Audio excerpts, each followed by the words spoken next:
From the vistas of the Grand Tetons, we welcome you to Lost River Legends. Our motto, Ex Tenebris, Latin for out from the shadows. Here we discuss Bigfoot, skinwalkers, UFOs, aliens, and other paranormal topics. We want you to join us in seeking that which is hidden and obscured from our view. We hope you enjoy the show and encourage you to reach out to us at lostriverlegends@gmail.com to share your story and leave us a message. You can also reach us at lostriverlegends.com to find access to all of our episodes, guest bios, show notes, and our blog. Prepare yourself and get settled in and comfortable as your hosts, James and Brett, enter into the realm of shadows. Enjoy the show.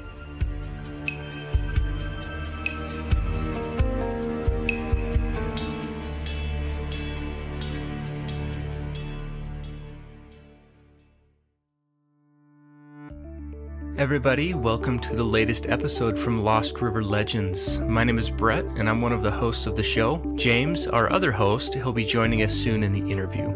If you guys are new listeners to Lost River Legends, we welcome you to the show and hope you enjoy the podcast. For those listening, Lost River Legends is on the lookout for Bigfoot encounters. So, if you've seen the big guy or one of his little buddies, we'd like to hear about it. So, shoot us an email at lostriverlegends@gmail.com. And for today's interview, James and I have actually been looking forward to this interview for a very long time. James and I are from the same hometown as Laura, and we actually attended the same high school. And for those who don't know, Laura Krantz is the host, creator, and producer of a very well-known and an amazing podcast called Wild Thing. And as part of her journey into the Bigfoot world, Laura traveled the United States to meet with different skeptics of Bigfoot, die-hard believers, and scientists like Jeff Meldrum. Interestingly enough, part of her journey brought her to the realization that she's related to the late Grover Krantz. Grover is the forefather behind the scientific research surrounding this elusive creature. And as you listen to her show, it's very evident that Laura pulled out all the stops because the quality of her show is top-notch. The production value really brings the listener along in her journey. The Bigfoot community is in large part occupied mostly by men, and so we applaud Laura for bringing such fervor and talent to the subject. She did an outstanding job with that podcast, and it really has been a driving force as to why James and I want Lost River Legends to continue to grow and to become better and better with each episode. Without any further delay, let's get right into the interview with Laura Krantz. We're joined today by Laura Krantz. Thanks for joining us today, Laura. Yeah, thank you for having me. Thanks so much for coming on. We'd like to have you give a little bit of your background and how you got into journalism and storytelling. Sure. So I grew up in Idaho Falls, which is where you guys are, and then kind of bounced around the U.S. a little bit and ended up living in Washington, D.C., where I was working in a completely different field away from journalism. I was working at a think tank doing chemical weapons non-proliferation, which is about as far from Bigfoot as you can possibly get. And I decided that that was not what I really wanted to be doing. And I wanted a job that allowed me to kind of do different things every day rather than focusing on the same thing over and over and over again for years and years and years. And journalism seemed like a really good fit. So while I was in graduate school, I applied for an internship at National Public Radio, NPR, and ended up getting it. And that was really my entry point into journalism. And so I worked for NPR for about, almost a decade. First in Washington, D.C. with Morning Edition and Weekend Edition. And then I went out to Los Angeles and I worked at KPCC, which is the NPR station in L.A. And I was doing daily journalism and daily news, and it was busy and fast-paced and exciting. And I was tired. And so I needed to take a break from that crazy schedule. And I did a fellowship at the University of Colorado in environmental journalism. Decided I liked Colorado. It was nice to be back in the mountains again.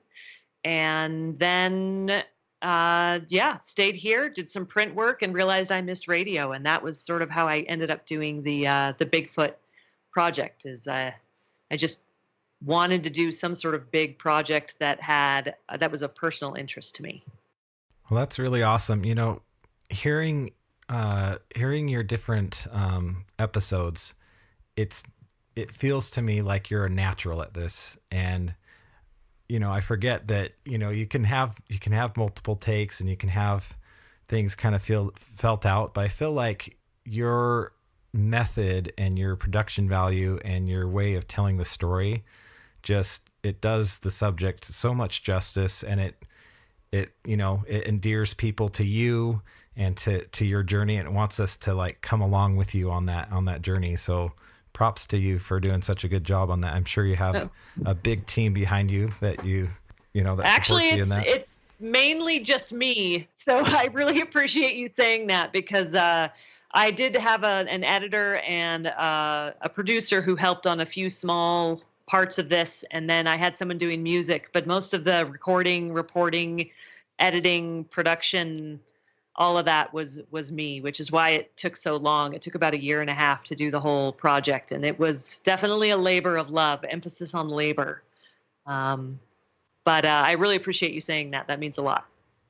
So Laura, this is Brett. One of the things that we really wanted to talk about, and we're excited to ask you about, was from like a strictly personal perspective on the subject of Bigfoot. Has your journey of Wild Thing, has it made you more of a believer in Bigfoot, or more of a skeptic? Because you kind of cross both sides as you interview different people and as you research the subject. You're definitely very objective in going after people that are really far leaning on both sides. So kind of, as your journey, you said it was 1.5 years that you did this, and you had 9 full episodes starting in October 2018. At the end of all this, what did you get out of it? Well, as I mentioned when I first started this project, and this is in the first episode, Bigfoot was not something I had ever really thought about at all. I hadn't known who Grover was. I might have had a little bit more of an interest earlier on if I'd known about him, but he was an unknown element to me. And then as far as I was concerned, Bigfoot was just tabloid fodder. It was front page of the Weekly World News. It was Harry and the Hendersons. It was kind of a scary story, maybe around campfires, but it was not something I'd really put any thought into. So I think, by the end of this, I was not convinced by the evidence that I saw, which isn't to say that I saw everything that was out there or heard every story. I certainly cannot dismiss people's personal encounters, because their stories are extremely compelling, especially the people that I talk to for the podcast. But yeah, I guess I'm not more convinced that Bigfoot is out there, but I think I'm more open-minded to the idea that it is a possibility, or it was a possibility, that something like Bigfoot existed once upon a time. And you say that some of the witness accounts are kind of the more convincing portions of that. Have you explored any more of those out there? There's several shows that actually cover that extensively. Of note, Sasquatch Chronicles with Wes Germer. I mean, he's on episode 500, and there's a kind of a common theme that runs throughout those different encounters. Yeah, I mean, I'm familiar with Sasquatch Chronicles. A lot of people pointed me in that direction, and I had listened to a couple of them earlier on. I also, there's a fair number of TV shows that deal with people's personal encounters, including finding Bigfoot. And then, there's other stories that just kind of crop up in the news, like someone will say they've seen something or they've had some sort of experience. There are tons of those out there. And I think what I wanted to do with this was sort of introduce people to this idea, and then they could go out and find more resources like that for themselves. If I didn't really want to try to compete with Sasquatch Chronicles. I didn't want to repeat what he was doing. I feel like, he's pretty well cornered that market. Pretty much, I mean, I'd say half the letters that I got were people saying, have you listened to this show? So it's clear that it's well known and popular and well liked, and I like to think of myself as a gateway drug to Bigfoot. You took the words out of my mouth. That was going to be my next question. So yeah, and do you think that that has to do with the fact that we have this love for Bigfoot in our pop culture? Or is it that we want to believe it? Like, is it part of that primal instinct that we aren't alone as hominids on this planet? Like, what do you think there is to it?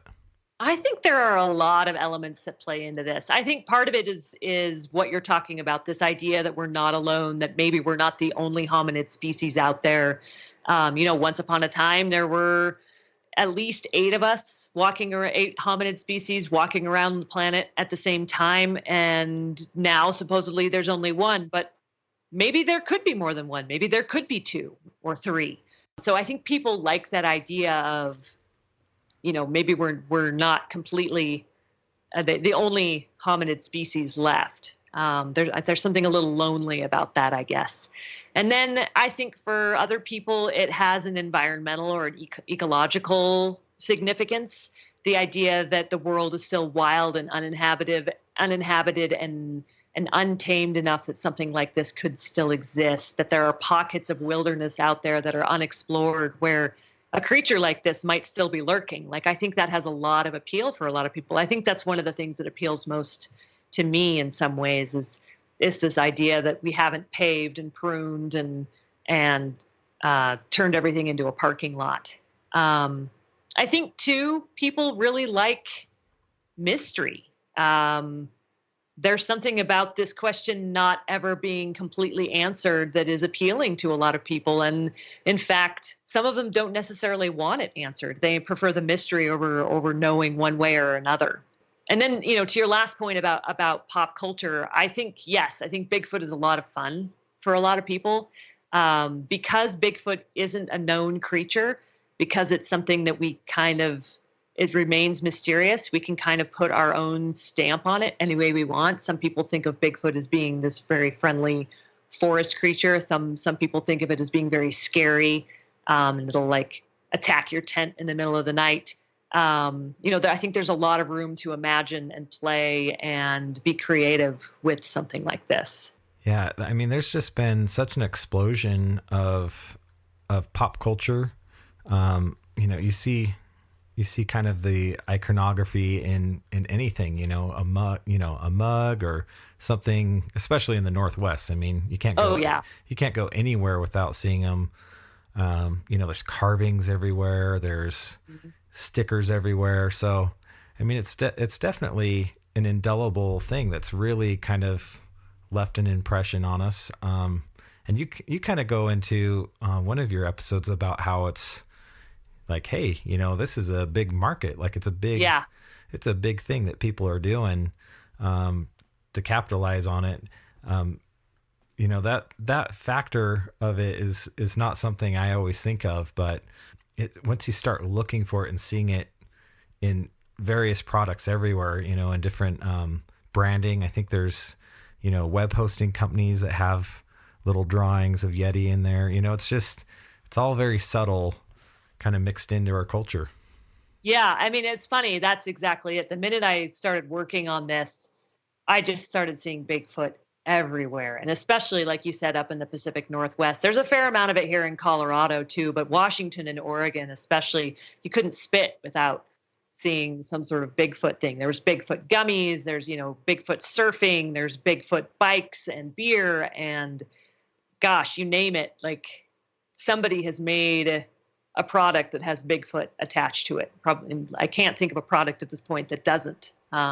Maybe pet food. It's kind of fun to see that. And it was also really funny because once people started listening to this podcast, especially friends and family, they started seeing the same thing. And I was constantly getting texts and emails with photos of Bigfoot products. And I was like, you guys, I know you don't have to send it to me. Yeah, it's something that's so prevalent out there, and everyone, I shouldn't say everyone, but there's a lot of people that are really trying to capitalize on this icon and on this subject. And it's one of those things that, it drives the market, it drives the interest, it keeps national parks. I saw a sticker the other day. We're close to Yellowstone down here in Idaho Falls. I saw a sticker on the back of a car that was a national park sticker from Yellowstone that says, I want to believe, with a picture of Bigfoot on it. And so, the national parks are all over it, and it's a big thing. It's a moneymaker, and I hope that doesn't detract too much from the actual subject, but, it's a fun thing to get into, and, I don't think there's any harm in it necessarily, so. Yeah, I think in this case, there's not, it doesn't detract, because I think this is a case where the market is following people. People are already really fascinated in this. And so the market's just providing stuff that they're interested in having. I don't think it's necessarily the opposite, where it's like driving people. I don't know. I just feel like it's following what people are already interested in. It feels fairly harmless, except for Yeah, it does. Yeah. buying a lot of stuff that you may not need. Like, yeah. So one of the questions we had, and this was early on that you found out that you were related to Grover Krantz, and one of the questions we wanted to ask you was, if Grover was alive today, and you're able to just sit down with him and ask him one question surrounding Bigfoot, Sasquatch, whatever that is, what would that be and why? I think I would ask him if he still feels as strongly about the existence of Bigfoot as he did when he passed in the early 2000s, 2002, I believe.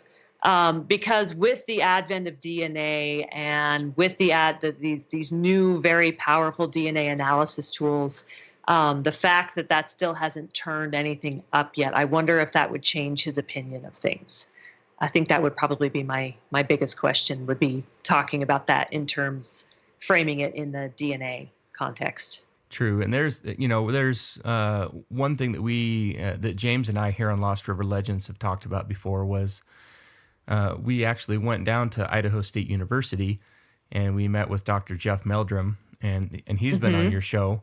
And he's kind of, I don't know that he's necessarily labeled himself this way, or if it's others, but he kind of carried the torch a little bit in the scientific realm after Grover's passing.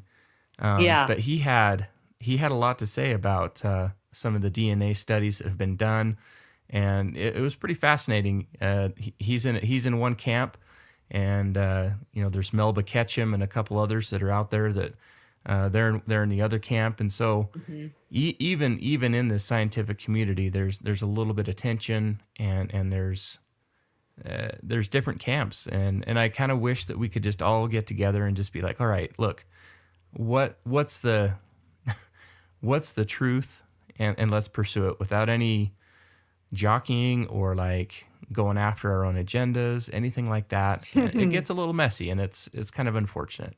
Yeah, I think people have, that's pretty much any topic you can name. I feel like people have their opinions on things, and academia, I think, can be especially like that, because people really want to make sure that it's such a competitive place to be, that people really want to make sure that their opinion and their voice is heard. I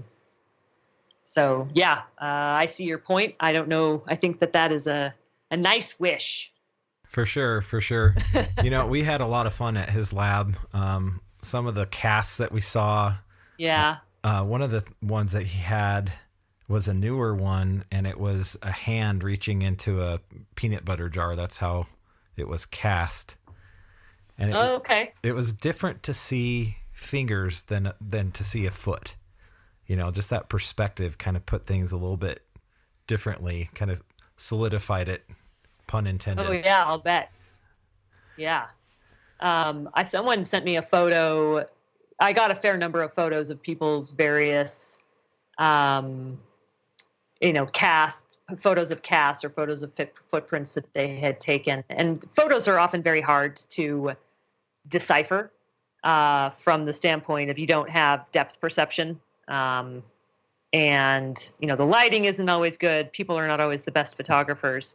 But one woman sent me photos of what she said were knuckle prints, which were, that was a new one for me. I hadn't heard of that before. So have you become like kind of it sounds like lots of people are sending you lots of stuff. Are you having to sort through it?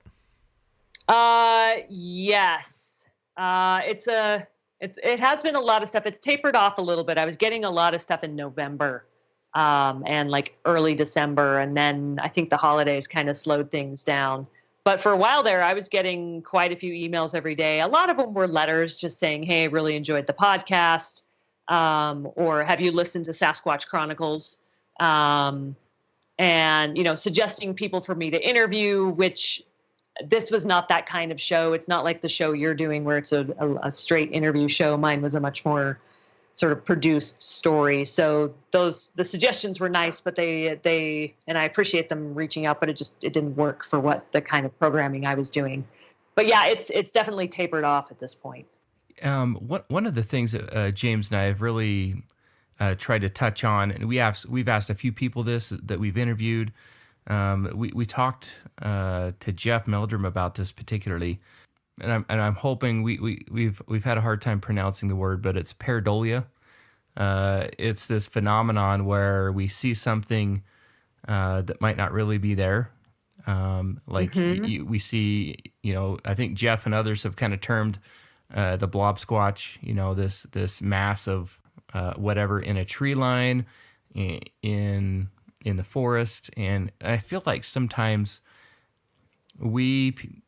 I shouldn't say we necessarily, because I haven't really been out in the forest looking for these things, but people that are out there, I think they want to see and find something so bad that sometimes this phenomenon can creep up into their lives, and like everything all of a sudden is a Bigfoot. Whether it's a rustle in the trees, a branch breaking, and I don't know, what are your thoughts about that? Because you're getting a lot of these pictures, you've seen a lot of footage, you've been out there in researching in the field, and this could potentially be a dangerous thing. This pareidolia, where we're seeing things that aren't really there. What are your thoughts on that? I think this happens to people when they're really interested in something and they really want something to sort of go a certain way. It's sort of, I think one way to think of this is confirmation bias, is you've already have an idea of what you're looking for, and then you start seeing and finding things in either what you're reading or what you're seeing or what you hear that match up to what you really hope or already believe is true. I don't know enough about pareidolia to really be able to explain what causes it, but I imagine that part of it is people are really steeped in a particular thing, in a particular subject matter or a particular idea, and they are then sort of either consciously or unconsciously looking for evidence that will help back that up. Yeah, and I've got to speak to that not being objective is probably one of the biggest damages that there is just in general to the topic and to the community. So I think that, it indirectly disparages, the others' stories or discounts others' accounts and or evidences. So it's tough. It's a tough realm because it's now democratized. Everyone can go out and do this and capture it and share it and kind of say what they think about it, but the objectivity isn't always there. Yeah, and I think that's probably the case for a lot of different things aside from Bigfoot. This was people doing this is, you see this with nutrition a lot, or you see this with other subject matter where people have their own ideas on things and they don't necessarily, there aren't either enough experts in the subject, or people are sort of experimenting with their own ideas, and they can go online, they can find other people's whose ideas match their own without necessarily looking at what the real scientific data and evidence is out there. They can kind of pick and choose what they want to use.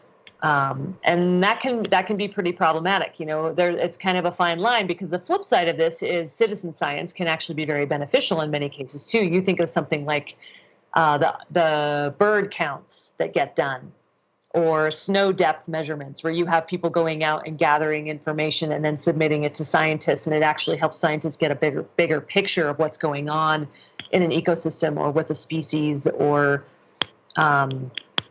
things like that. So you want people to be involved in the science, but you want them to do it in a way that matches the rigor that is required of doing that kind of science correctly. And that, we've talked about Jeff Meldrum a bit, but that was one of his big pushes is, if we properly train citizens on how to be citizen scientists, what to look for, how to collect data, this could actually contribute to a lot more lifting of the subject. Mm-hmm. It could end up being extremely helpful in a lot of different ways. But the key there is people who are properly trained, know what they're doing, and know the difference between a shadow and a legitimate, sighting of an animal. Absolutely. Well, your show has been pretty successful. What is your plan next? What's your next thing that you're working on? Can you tell us? I'm not ready to share what I'm working on next. It's sort of in its nascent stages right now, and I'm kind of still developing it and figuring it out. And I've got a couple of different ideas that are percolating, and I'm kind of pushing on each one to see which one will end up coming out as the winner. But it will not be Bigfoot, and it will not be another cryptozoological creature or aliens or anything like that. It's going to be something completely different, but I hope it will be something equally fun and interesting and fascinating for listeners. Well, I can definitely appreciate that work in progress mentality, and thank you so much for giving us a little bit of a peek behind the curtain there on that. I'm sure it will be awesome, and we look forward to whatever it is. I mean, you could be following the Russian ballet, and you'd find a way to make it interesting. And I think that's a great talent that you have. Well, thank you. That's very, very nice of you to say that. I wish it were Russian ballet. I would love to go and train with them for a year, but I don't think they'd take me. I'm not that graceful, sadly. But yeah, I appreciate that, and I do hope that people will tune in for the next season. I will be updating information on it on the Facebook page, on Twitter, and all the social media stuff. There will be stuff available on the website, which is wildthingpodcast.com. And then I'll probably put something into the Wild Thing feed too once I know what I'm doing, just so people know where to go next. That's super cool. We really appreciate you taking the time to come on with us tonight, and to our listeners, be sure to check it out. It's such a fun way of storytelling, and to if you're on your lunch break, it's the perfect length. You could grab a bite and sit down and listen to this. It's the best. I really have appreciated and enjoyed the journey there with you. Cool. Well, thank you so much for listening, and thanks for having me on. All right, Laura, take care. You too. Bye-bye. Bye. And that concludes the latest episode from Lost River Legends. We hope you enjoyed it as much as we did. And to tease next week's episode, James and I sit down with Dan Spindle. Dan is an award-winning television news anchor and reporter that has been working this gig for almost 15 years. A few years ago, Dan did a piece on Arizona's Bigfoot called the Mogollon Monster. So James and I are going to sit down with Dan, and we're going to pick his brain and discuss Arizona's Bigfoot. And until then, thanks for listening, and everyone stay safe. Take care.